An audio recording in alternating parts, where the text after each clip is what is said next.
This movie has been set up to help you understand how the database is created in the first place.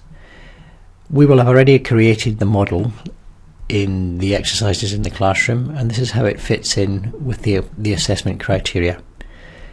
Task 1s, 2 and 3 are really leading up to this particular point that we got to. So in task 3 you're asked to implement a logical data model and create and populate a database, and this is what it's about. The logical model has been created during the exercises in the classroom, and we can now put it on the server. You're going to need to open up SQL Server Management Studio so that you can create the database. SQL Server Management Studio is installed on your local machines, so you can create your database inside the current instance of the server. Just connect to the server, and then in the database tree you're going to add a new database and call it Issues. It's really important that we arrive at a situation where we're all using the same nomenclature in the database, because a variation in names will make it really difficult for us to understand where the code is going to unify the project for you.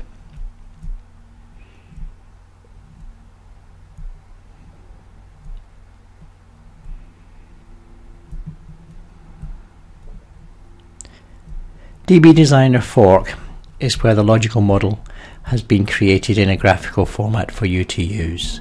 We've created the relationships, everything's in place in order to put the database into the server.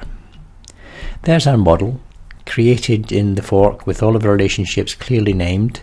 All of the attributes are populated in the tables, and once again I'm going to reiterate that it's really important that we're all talking about exactly the same field names.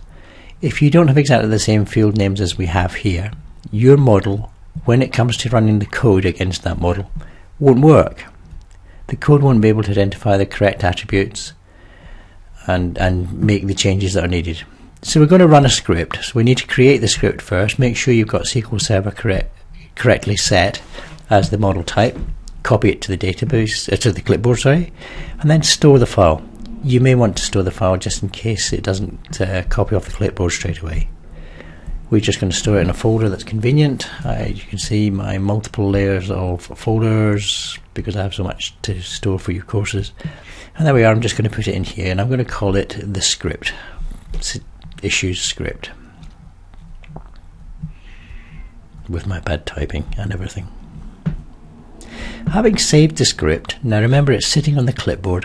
What we can do is we can now return to SQL Server in a moment, and we can run that script. It's just a SQL query. It uses SQL language in order to create the objects for the database. There's my Issues database. I'll right click to get a query, and I'll run it against that database.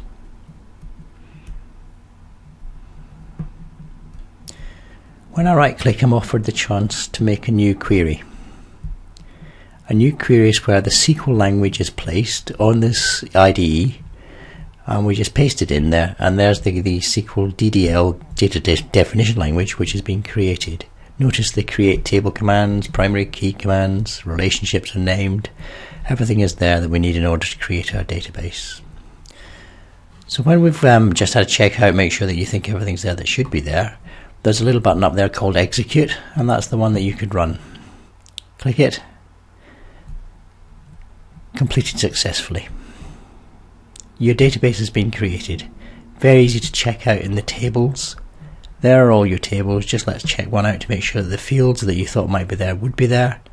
Columns, and there they are, all of the fields that we need in order to run that database.